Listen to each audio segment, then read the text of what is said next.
Olá pessoal, eu sou Flanker Taedes e esse é o canal Historiando a Verdade. E hoje eu vim falar sobre um assunto que quase ninguém lembra e quase todo brasileiro não tem notícia, que é a Guerra do Paraguai.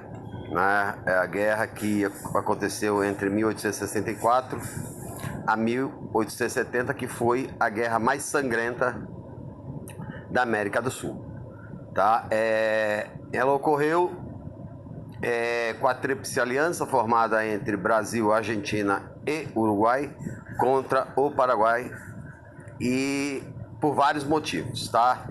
Primeiro, o Brasil tinha os países da América do Sul tinham uma visão que realmente era do Brasil como um país imperialista, porque o Brasil interviu para construir suas fronteiras em vários países da América do Sul, né? Dentre eles a Argentina, o próprio Uruguai, que antes da Guerra do Paraguai havia proclamado sua independência, que era a província cisplatina do Brasil, né? E o próprio Paraguai também, né? O Brasil havia intervido, né?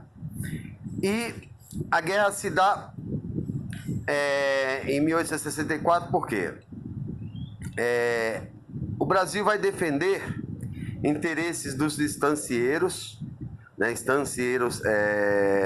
brasileiros do Rio Grande do Sul, né, que reivindicavam violações que haviam ocorrido contra eles dentro do território uruguaio. Né? Eles queriam utilizar mão de obra escrava, né, criar seu gado dentro do Uruguai, um país que já havia conquistado a democracia e que não havia escravidão, diferentemente do Brasil.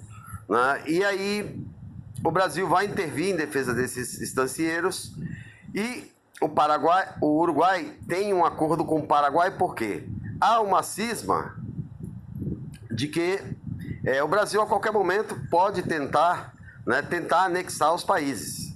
Né? O Brasil apoia, por exemplo, a Argentina, que tenta anexar o Paraguai, e tenta, o Brasil apoia Paraguai e Uruguai para que a Argentina não anexe e se torne um país tão grande ou quase tão grande como o Brasil. Mas, ao mesmo tempo, o Brasil tenta, né, a todo momento, fica de olho nas fronteiras desses países de menor potencial, tá? E prevendo, né, esse imperialismo norte-americano, esse imperialismo brasileiro, desculpe, Solano Lopes, governador, presidente, ditador do Paraguai, se arma. Né? Ele tem um exército muito maior do que o brasileiro, né? Embora o Brasil naquela época tinha 9 milhões de habitantes, né? O Paraguai tenha 400 mil habitantes, né? A Argentina 6 milhões de habitantes, o Brasil tem 18 mil soldados, o Uruguai tem 70, aliás, o Paraguai tem 70 mil, a Argentina tem 6 mil e o Uruguai tem 3 mil. Tá? Então, quando o Brasil invade o Uruguai, é claro, os paraguaios vão invadir também o Brasil. E aí começa-se a guerra, né? E já lá em 1865 vai se criar a Tríplice Aliança, porque sabe que seria difícil vencer o exército de Solano Lopes. Tá? Principalmente porque a maioria do exército brasileiro estava no Rio de Janeiro para se deslocar, né? A logística no século XIX era muito ruim para se deslocar para as fronteiras do Brasil. Tá? Vai haver várias batalhas de Tuiuti, de Piratini, e outras batalhas, né, sangrentas, né, que vão determinar fatores da guerra, mudanças de lado para o outro, né? Mas por fim o Brasil também aumenta seu exército como? Mandando os filhos da burguesia lutar? Não, mandando escravos lutarem. Né? Escravos vão lutar na guerra, né, para definir lá no final de 1869, né, com o Duque de Caxias, né, que era um homem considerado correto, né, que quando invade Assunção, né, Asunción, capital do Paraguai, acredita que não há mais, né, necessidade de manter a guerra. Solano Lopes já não era mais uma ameaça. E aí, quando ele escreve para o imperador, né, o imperador diz que não, a guerra não havia acabado, tinha que ir até o fim. Tá? E esse até o fim significou o quê? A dizimação do povo paraguaio, né? Queimas de hospitais, matanças de feridos, né? E que reduziu a população masculina, né, de 1864 para 1870 de 20% de homens, né? Levando o Paraguai a gerações para se recuperar a população masculina, né? Tal o genocídio que houve. Não só genocídio, como estupro, como massacres, tá? O Brasil praticou ali naquele momento da história. E por que é importante falar da Guerra do Paraguai nesse momento? Não é? Esse ano completa 155 anos, mas não só isso. Não é? Além de o Brasil ter criado uma desconfiança em toda a América do Sul, que foi conquistada décadas, séculos depois, e décadas também, foi conquistada a confiança porque os nossos países vizinhos menores, eles sempre tiveram uma visão do Brasil como um país imperialista, não é? E chegando ao ponto final, para a nossa reflexão, é que uma provável guerra hoje do Brasil com a Venezuela, não é?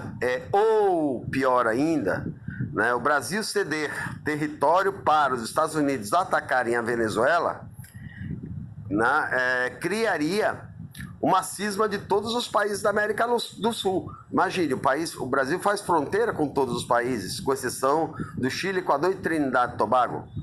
Né, todos os outros países têm fronteira com o Brasil. Criaria uma cisma, né, dos outros países. Por quê? A questão é ideológica, não é uma questão política. Ela é simples, não é uma questão de agressão, não é uma questão de preservação de espaço do país, mas é uma questão política. E essa questão política e ideológica, né, criaria, né, uma certa desconfiança dos outros países. Por exemplo, se o povo que tem soberania em cada país elege um governo de esquerda, quer dizer que o Brasil não vai aceitar? Não é?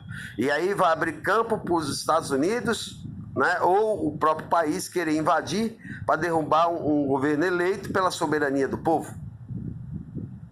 Então é uma coisa que tem que se pensar, né? Fora o alto custo da guerra, fora o alto custo da morte de pessoas inocentes, né? Porque o governo pode chamar todos os brasileiros que ele num decreto presidencial, maiores de 18 anos até a idade que ele limitar, né, delimitar, para ele lutar em nome de uma guerra religiosa. E aí está, né, uma coisa que o brasileiro tem que começar a pensar. Será que seria uma coisa lógica intervir num governo que tem soberania e só porque tem opiniões diferentes do Brasil seria bom? Ou o Brasil tem que aceitar, né, governos com soberania, não importando a ideologia do governo ou do seu próprio povo? Ok, pessoal? Quem gostou, deixa o link, dá um like, inscreva-se no canal, né? E na próxima eu devo trabalhar George Orwell, 1984, né? Que é um livro extremamente interessante, né? E livros que vocês podem encontrar sobre Guerra do Paraguai: Raimundo Faoro, Os Donos do Poder, Boris Fausto, né, a História do Brasil. E eu vou deixar os livros que eu pesquisei e os links também que eu pesquisei embaixo para vocês se informarem um pouco mais, ok? Até a próxima.